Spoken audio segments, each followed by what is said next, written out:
Salut tout le monde, c'est Trifouille, j'espère que vous allez bien. On se retrouve aujourd'hui pour la review du chapitre 1005 de One Piece. Et très rapidement, merci Oda. Enfin, tu nous mets Robin de l'avant et ça me fait extrêmement plaisir. Ce que je vous propose, c'est de reparler de tout ça dès maintenant, dans cette review du chapitre 1005 de One Piece, s'intitulant L'enfant démoniaque. C'est parti! Le chapitre débute avec Sanji qui est toujours prisonnier de Black Maria. Celui-ci est complètement pris au piège par les toiles d'araignée de Black Maria. Elle commence à torturer Sanji jusqu'à ce que celui-ci appelle Nico Robin. C'est alors que Sanji surprend tout le monde et il appelle Robin au secours. De nombreux personnages vont alors se moquer de Sanji, comme des membres de l'équipage de Kid ou encore Sasaki.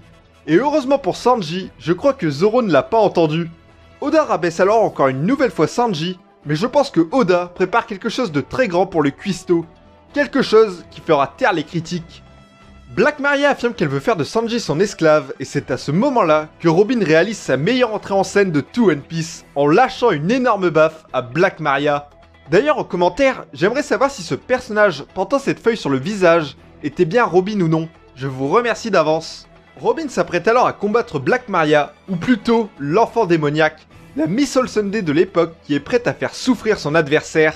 Mais il ne s'agit pas là d'un pur 1 contre 1, car Brook l'accompagne, il libère Sanji, et dans cet affrontement, Brook aura un rôle de support, car il est capable de contrer le pouvoir de Black Maria en gelant ses toiles d'araignée.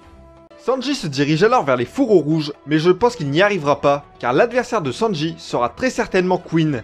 Il doit aider Marco face aux deux Okanbans, même si dans ce chapitre, Marco est uniquement face à King. Queen n'est pas présent.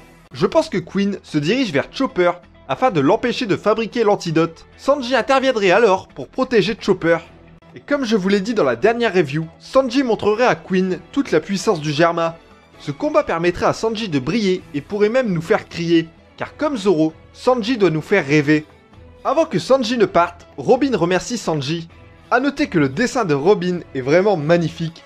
On a une Robin heureuse qui a enfin l'occasion de sauver ses amis, eux qui ont volé à son secours à Enies Lobby. Sanji part alors en restant fidèle à ses principes, il n'a pas frappé de femme. On arrive sur le groupe de Yamato où l'on apprend que l'ensemble des personnages portant une feuille sur la tête, agissant comme un système de surveillance, forment l'unité des Maris, composée à la fois de cyborgs et d'humains, diffusant leur champ de vision. Il s'agit très certainement d'inventions de Queen. Yamato et les autres sont alors repérés par les hommes de Kaido et doivent fuir. Dans cette analyse, je vais vous expliquer pourquoi d'après moi, Jack à Onigashima ce n'est pas terminé, mais ça ne fait que commencer. C'était il y a 3 mois, j'avais fait une vidéo sur Jack où je vous disais que Jack n'a pas encore dit son dernier mot.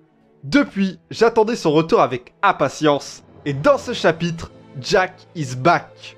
Jack souhaite se racheter auprès de Kaido, il a honte d'avoir perdu face aux Minks et se dirige alors vers les fourreaux rouges. Sanji également se dirige vers cette pièce, mais comme je vous l'ai dit, Sanji va affronter Queen, il n'arrivera pas jusqu'au fourreau rouge. Alors qui va stopper Jack?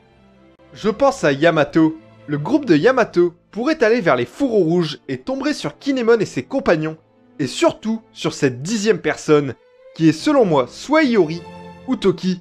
Momonosuke retrouverait alors un membre de sa famille. On aurait des retrouvailles émouvantes entre la mère et le fils, ou alors entre la sœur et le frère. Ainsi, Yamato en tant qu'Oden Kuzuki se doit de protéger ses vassaux, son fils, sa fille ou sa femme.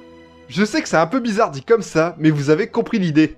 On aurait alors une superbe confrontation entre Yamato et Jack. Ce serait l'occasion de voir la forme hybride de Jack qui me hype tellement, et aussi le fruit du démon de Yamato, qui est selon moi le fruit du T-Rex, ou alors celui du tigre blanc.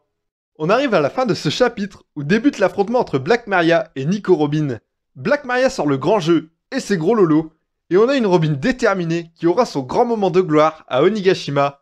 Et à côté, on n'oublie pas qu'on a un Brook surexcité qui s'apprête à demander la culotte de Black Maria. C'est la fin de cette vidéo, merci de l'avoir regardée. Dites-moi en commentaire quel adversaire vous voyez pour Sanji, Jack, Queen ou encore quelqu'un d'autre. Merci encore d'avoir regardé cette review, c'était Trifouille, abonne-toi à la chaîne, salut tout le monde!